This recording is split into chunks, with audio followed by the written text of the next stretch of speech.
Ya, Assalamualaikum warahmatullahi wabarakatuh. Bertemu lagi dengan saya, Saiful Rahmat, dosen ASTL atau Analisa Sistem Tenaga Listrik. Nah, untuk pertemuan kali ini kita akan membahas tentang jaringan transmisi dan distribusi. Di mana di dalam distribusi sendiri biasanya disebutkan dengan istilah gardu induk ya, komponen utamanya.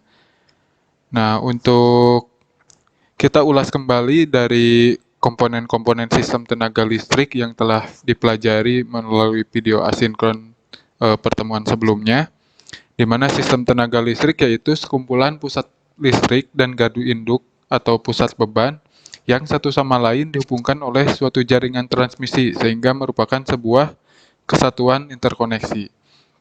Jadi antara pusat pembangkit listrik dan juga beban itu saling terhubung melalui suatu jaringan transmisi dan distribusi sehingga merupakan suatu kesatuan terkoneksi. Artinya saling terhubung. Kalau misalkan kebutuhan beban sekian megawatt, maka pemenuhan dari pembangkit listrik PLTU, PLTGU dan lain sebagainya itu harus dipenuhi juga senilai dengan sekian watt yang tadi dibutuhkan oleh beban tersebut.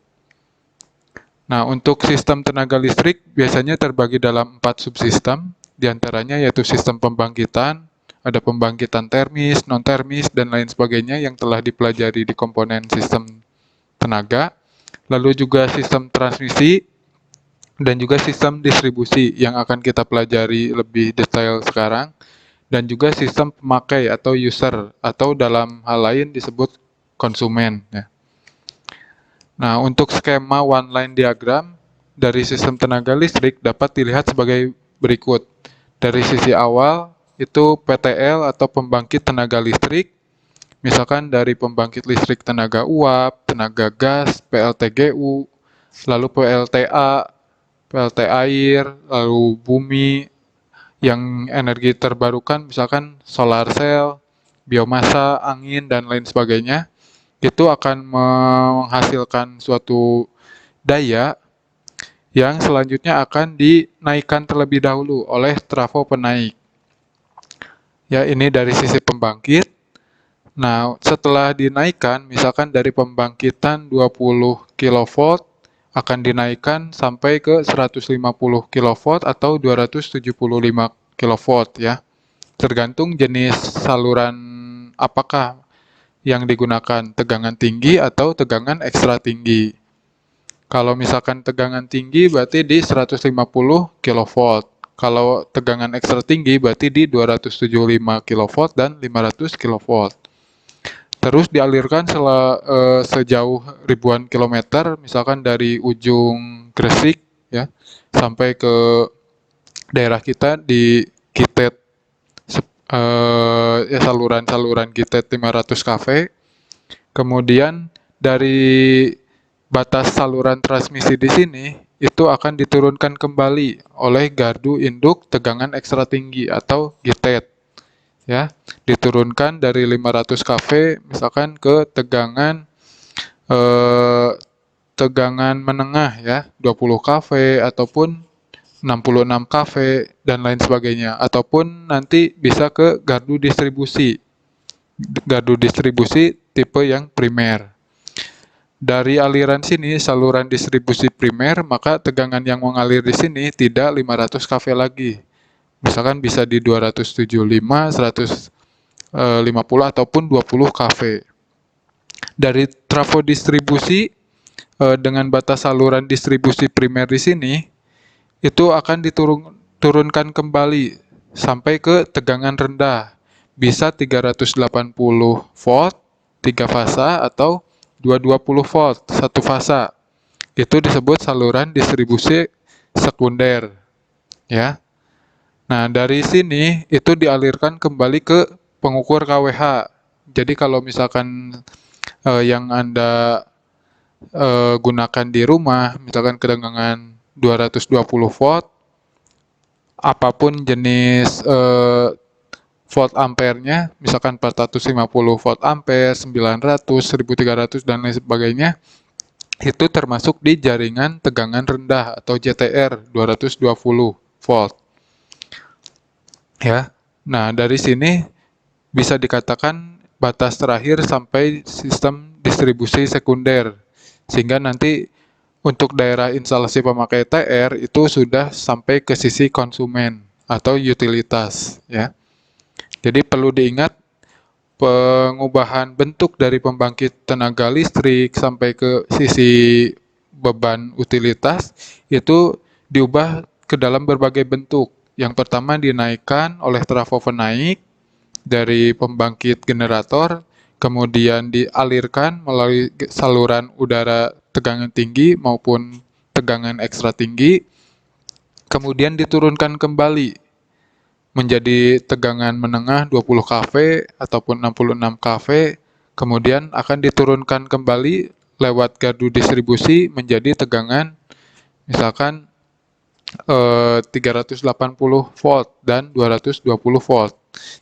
Jadi perlu diingat ya, mulanya dinaikkan, kemudian dialirkan 500 kV, kemudian diturunkan 20 kV, diturunkan kembali jadi 380 volt atau 220 volt sampai ke sisi utilitas.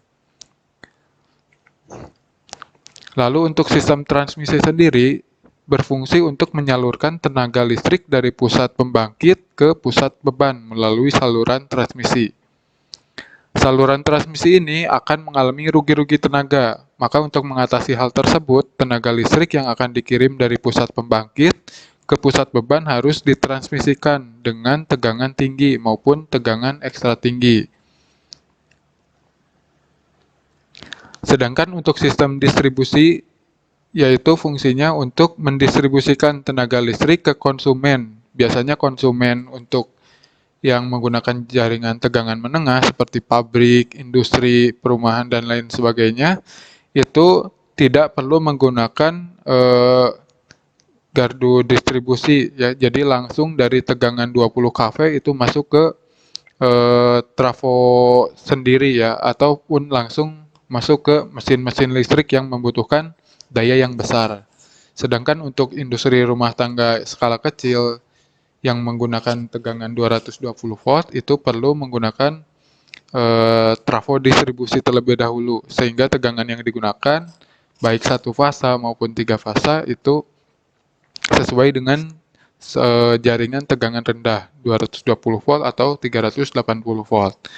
Nah, untuk transmisi tenaga dengan tegangan tinggi maupun ekstra tinggi pada saluran transmisi diubah pada gardu induk menjadi tegangan menengah atau tegangan distribusi primer yang tadi kita bahas. Kemudian selanjutnya diturunkan kembali menjadi tegangan untuk konsumen atau distribusi sekunder. Ini yang 220 atau 380 volt. Ya. Nah, untuk saluran transmisi tegangan tinggi atau SUTT kebanyakan mempunyai tegangan di 66 kV, 150 kV. Sedangkan untuk 500 kV ini biasanya disebut dengan SUTET atau SUTET, saluran udara tegangan ekstra tinggi. Jadi untuk SUTT 66 kV sampai 150 kV, sedangkan SUTET itu atau SUTET tegangannya yaitu 500 kV. Dicatat ya. Sedangkan untuk tegangan distribusi primer yang biasa dipakai PLN yaitu 20 kV, 12 kV, dan 6 kV. Nah, kecenderungan ini saat ini menunjukkan bahwa tegangan distribusi primer PLN yang berkembang adalah 20 kV.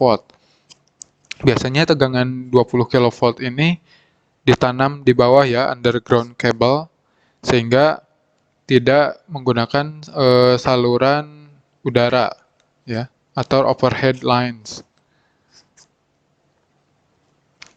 Nah, untuk sistem transmisi sendiri berfungsi untuk menyalurkan tenaga listrik dari pusat-pusat pembangkit tenaga listrik yang jauh, misalkan dari ujung Bali ataupun dari Kediri, itu ingin ditransmisikan untuk pemenuhan beban di Jakarta.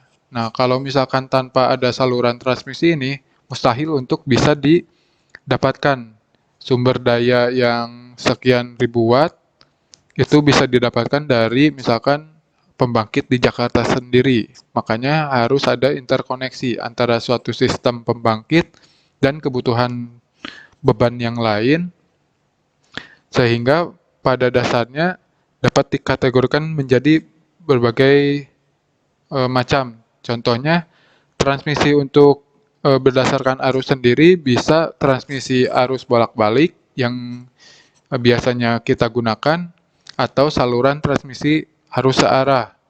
Nah, untuk saluran transmisi arus searah sendiri mungkin baru dikembangkan ya, karena ada berbagai pertimbangan, seperti contoh misalkan kita ingin mengalirkan 500 kV DC, maka komponen-komponen nanti untuk menaikkan dan menurunkan tegangan, kemudian mengubah dari tegangan AC ke tegangan DC ke tegangan AC, ataupun sebaliknya, itu memerlukan peralatan yang lain seperti inverter, rectifier, dan lain-lain.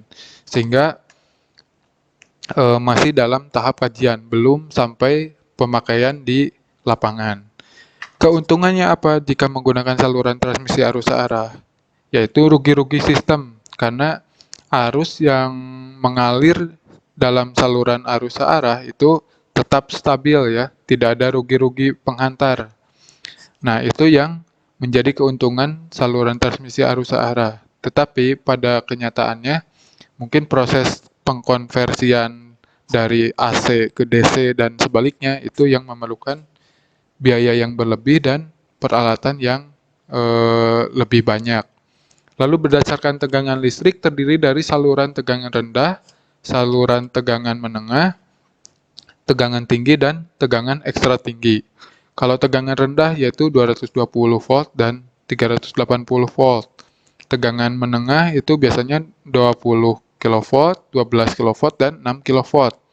SUTT biasanya 150 kV dan 275, dan SUTET atau SUTET itu 500 kV.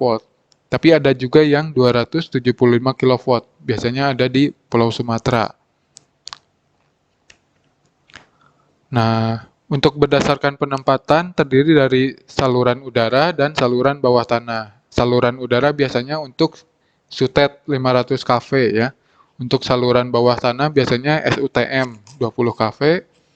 Lalu berdasarkan jarak, biasanya jarak pendek sampai dengan 30 mil. Jarak menengah 30 sampai 100 mil, dan jarak jauh yaitu 100 mil ke atas. Lalu untuk karakteristiknya terdiri dari transmisi yang mempunyai parameter resistansi, induktansi, kapasitansi, dan konduktansi. Semuanya ini tergantung dari susunan komponen-komponen. Misalkan terdiri dari beban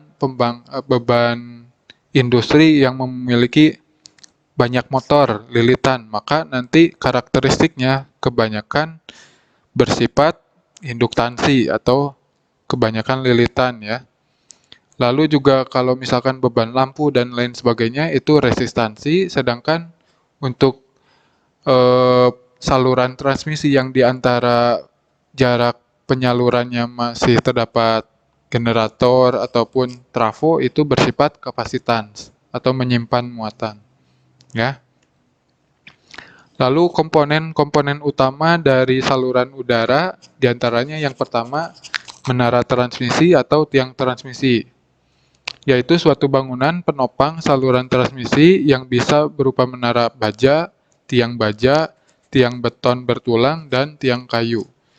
Tiang-tiang baja atau beton dan kayu tersebut umumnya digunakan pada saluran dengan tegangan relatif rendah, biasanya di bawah 70 kV. Sedang untuk saluran SUTT dan SUTET itu biasanya menggunakan menara baja ya. Ya, biasanya kalau Anda berangkat ke Maus, nanti di daerah Kesugihan itu kan ada tower menara listrik yang tinggi ya. Nah, itu silakan dianalisa jenis transmisinya, apakah transmisi SUTET, SUTT, ataupun Kalau SUTT itu tegangan 150 kV atau 275 kV. Ya silahkan nanti sambil dicari ya. Nah, untuk menara baja sendiri dibagi sesuai dengan fungsinya, yaitu menara dukung, menara sudut, menara ujung, dan menara percabangan, serta menara transposisi. Biasanya untuk saluran tunggal seperti ini biasa digunakan untuk saluran 150 kV tapi yang satu jenis ya. Di sini terdapat dua bagian saluran yang terpisah sendiri di atas. Ini fungsinya sebagai saluran pelindung ya, saluran kabel pelindung yang berfungsi untuk menahan adanya gangguan dari petir. Di sini merupakan isolator-isolator yang menahan adanya tegangan berlebih. Lalu untuk saluran ganda itu kurang lebih hampir sama. Kalau misalkan saluran tunggal itu satu fasanya satu satu apa satu bagian di sini, tetapi untuk saluran ganda itu bisa double. Misalkan bagian atas fasa T, bagian tengah ini fasa S, dan bagian bawah fasa R. Kalau di sini fasa R, S, dan T, seperti itu. Keuntungan dengan menggunakan saluran ganda yaitu ketika misalkan terjadi gangguan di salah satu fasa, katakanlah T ya di sini, fasa T sebelah kiri itu gangguan, maka fasa T yang sebelah kanan itu tidak akan terganggu. Jadi tetap bisa dialirkan ya antara misalkan yang bagian dari sini itu harus ditahan oleh bagian fasa T yang lain, tetapi dengan catatan sesuai dengan kuat hantar arus dari kabel yang digunakan itu sendiri. Kalau misalkan masih mampu sesuai dengan KHA-nya, maka itu bisa digunakan. Tetapi jika tidak, maka untuk bagian fasa T yang sebelah kanan itu tetap dibiarkan satu bagian saja. Nah, untuk bagian lain yaitu isolator-isolator. Nah, isolator itu sendiri pada umumnya menggunakan jenis porselen atau gelas. Penggunaannya juga dilakukan dengan jenis pasak atau saluran dan juga yang digantung. Kalau Anda lihat di sini itu ada jumlahnya ada sekian banyak ya. Ada sampai 20 dan kelipatannya. Nah, setiap kelipatan 10 kalau nggak salah itu memiliki kemampuan hantar sampai sekian kilovolt. Jadi kalau misalkan ada 50 atau 60 butir dari isolator, berarti itu disesuaikan dengan jumlah tegangan yang mampu ditahan oleh isolator-isolator itu sendiri. Lalu untuk jenis isolator pasak dan pos saluran biasanya digunakan pada saluran transmisi yang rendah 22 sampai 33 kV, sedangkan isolator gantung itu yang digunakan menjadi rentengan isolator yang jumlahnya disesuaikan dengan kebutuhan ya. Nah, untuk bagian-bagian dari isolator sendiri yang pertama ada bagian utama ya, alur konduktor. Alur konduktor sendiri jika dibelah itu bagian dalamnya ada bagian semen dan porselen. Sedangkan bagian paling dalam tengah di sini yaitu timah untuk pasaknya. Dan bagian bawah yaitu dasar metal dan pasak pengikat di konduktornya. Nah, untuk tipe gantung kurang lebih hampir sama, ada bagian semen dan juga porselennya, tetapi hal tersebut dilakukan penguncian dan pengikatan dengan menggunakan pasak isolator yang lain. Lalu juga untuk kap baja digunakan sebagai metal ataupun bagian konduktor yang lain ketika bertegangan. ya. Ya kurang lebih prinsipnya hampir sama. Nah, biasanya untuk komponen lain yang berfungsi dalam saluran transmisi dan distribusi yaitu kawat penghantar. Kawat penghantar menggunakan beberapa jenis logam. Misalkan ada tembaga, disesuaikan dengan konduktivitas bahan yang digunakan. Ada yang murni tembaga, lalu juga tembaga kadar 97,5% dan aluminium. Sehingga kita dapat mengetahui beberapa jenis konduktor yang dipakai dalam saluran transmisi ataupun saluran distribusi. Contohnya AAC, berarti All Aluminium Conductor, yaitu kawat penghantar yang seluruhnya terbuat dari aluminium. Kalau ada AAAC, berarti All Aluminium Alloy Conductor, jadi gabungan penghantar dari aluminium. Lalu juga ACSR, ada Aluminium Conductor Steel Reinforced, yaitu kawat penghantar aluminium berinti kawat baja, dan lain sebagainya. Penamaan dari jenis kawat penghantar yang digunakan itu dapat dilihat di PUIL 2011 ya. Mulai dari kuat hantar arus, tegangan kerja, nominal V, dan lain sebagainya itu bisa dilihat di PUIL 2011 yang terbaru ya. Penomorannya seperti apa, termasuk nomenklatur untuk tipe kabel penghantar SUTT atau SUTET. Ada NYF GBY, NYF dan lain sebagainya ya. Nanti bisa dilihat sendiri. NYM, NYA dan lain sebagainya itu bisa diakses di sana ya, penomoran dan juga nomenklaturnya. Lalu untuk kawat penghantar tembaga biasanya mempunyai beberapa kelebihan dibandingkan dengan kawat penghantar aluminium karena konduktivitas dan kuat tariknya lebih tinggi. Tetapi kelemahannya yaitu untuk besar tahanan yang sama, tembaga lebih berat dari aluminium dan juga lebih mahal. Maka untuk memperbesar kuat tarik dari aluminium digunakan campuran aluminium atau aluminium alloy. Lalu untuk saluran SUTT biasanya jarak antara dua tiang atau menara jauh itu biasanya ratusan meter sehingga dibutuhkan kuat tarik yang lebih tinggi. Untuk mendapatkan nilai kuat tarik bentangan kawat tersebut sehingga nilai andongannya tetap tercapai, maka digunakan kawat penghantar ACSR. Ini Aluminium Conductor Steel Reinforced. Jadi kawat penghantar aluminium yang berinti kawat baja, sehingga tetap stabil dan fix gitu, firm. Lalu untuk kawat tanah atau ground wires, biasanya menggunakan kawat pelindung. Kawat pelindungnya bisa double, misalkan dengan menggunakan konduktor atau dengan menggunakan gabungan PVC. Gunanya untuk melindungi kawat-kawat penghantar atau kawat fasa terhadap sambaran petir. Kawat tanah ini biasanya dipasang di atas kawat fasa. Nah di sini ya, di sini merupakan kawat tanah, di sini adalah kawat fasa.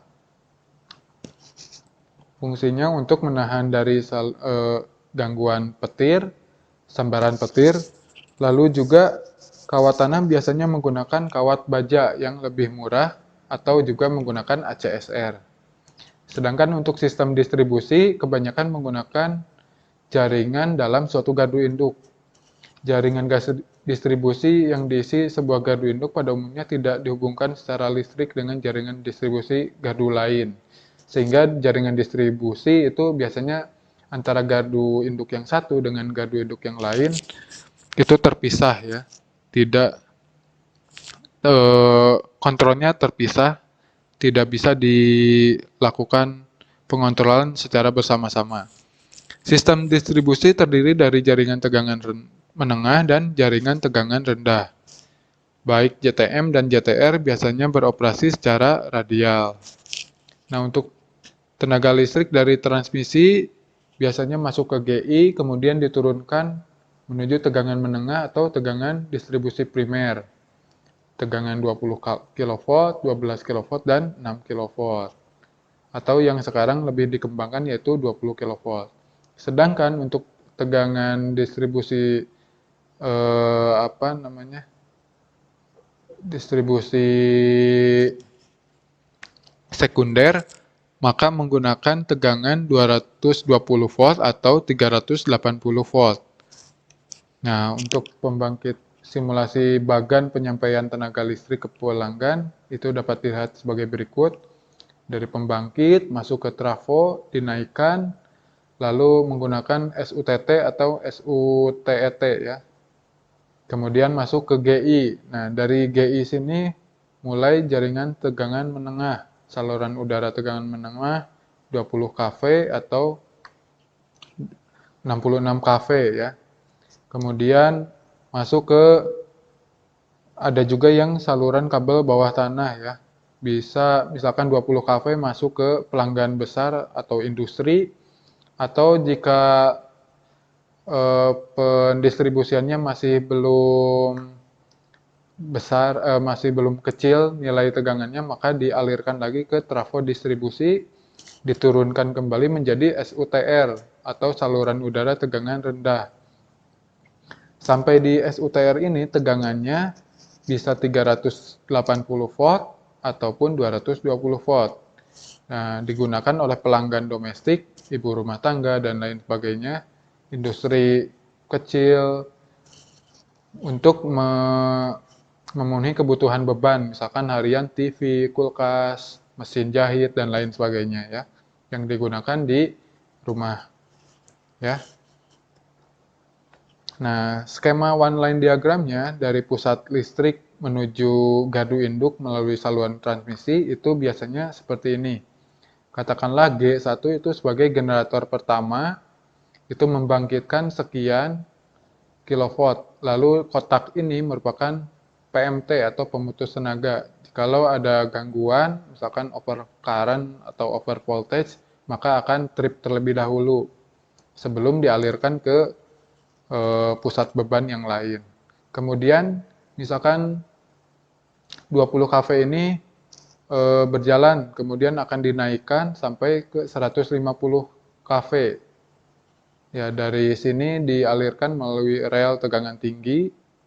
Biasanya ada recloser juga ya di sini, recloser ataupun PMS, pemisah jaringan. Katakanlah ada 3 buah pembangkit yang mensuplai suatu jaringan transmisi, kemudian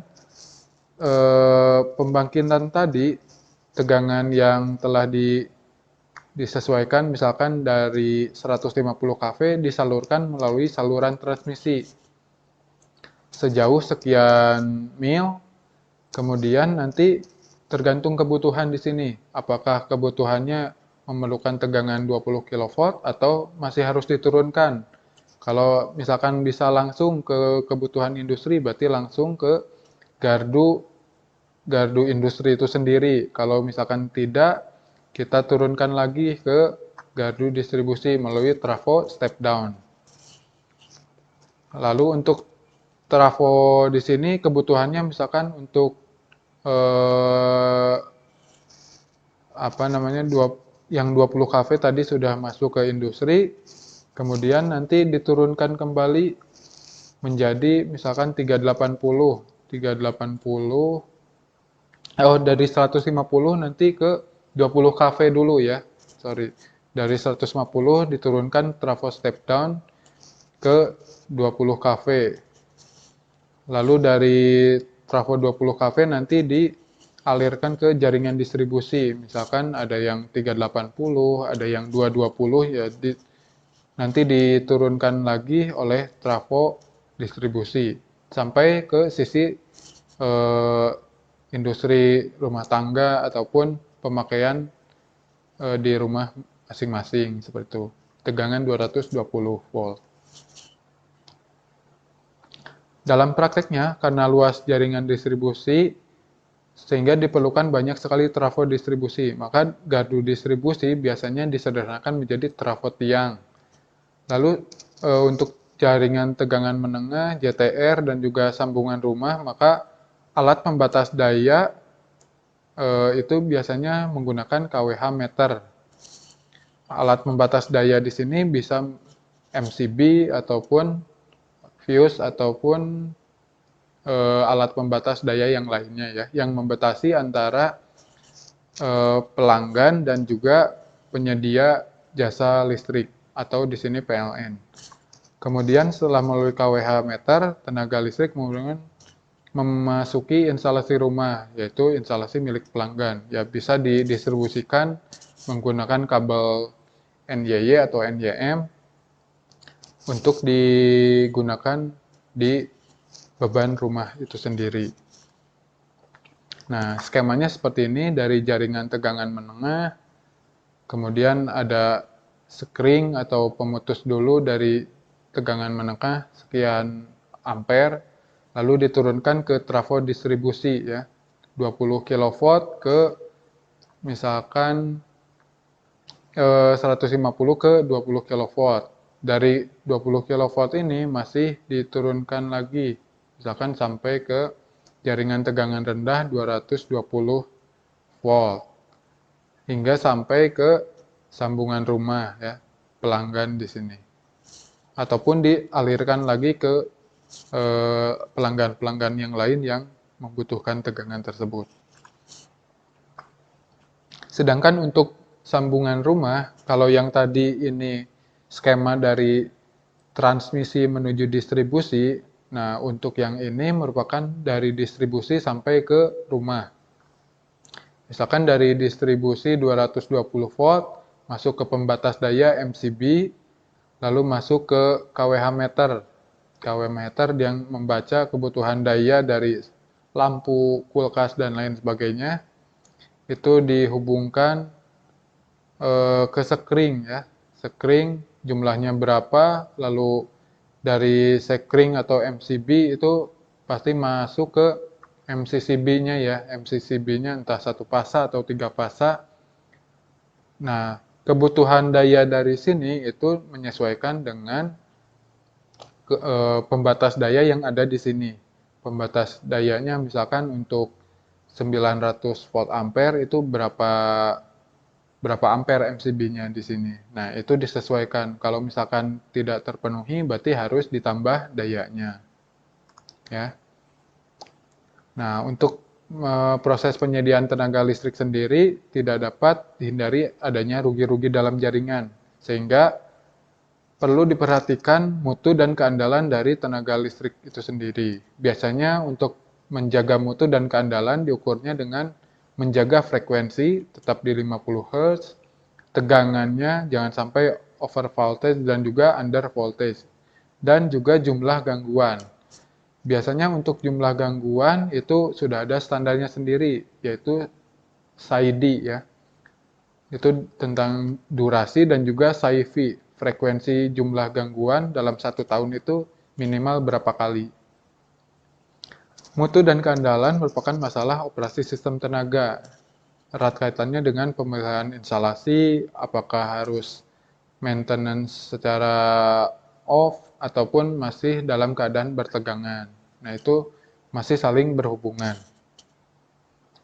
Nah, ini skema awal yang saling terhubung antara pembangkit, gabungan beberapa pembangkit. Ya, mungkin cukup sekian untuk kuliah tentang transmisi dan distribusi itu sendiri. Kita lanjutkan pertemuan selanjutnya tentang bilangan kompleks atau segitiga daya. Ya. Sekian kuliah kita ini. Billahi taufiq wal hidayah. Wassalamualaikum warahmatullahi wabarakatuh.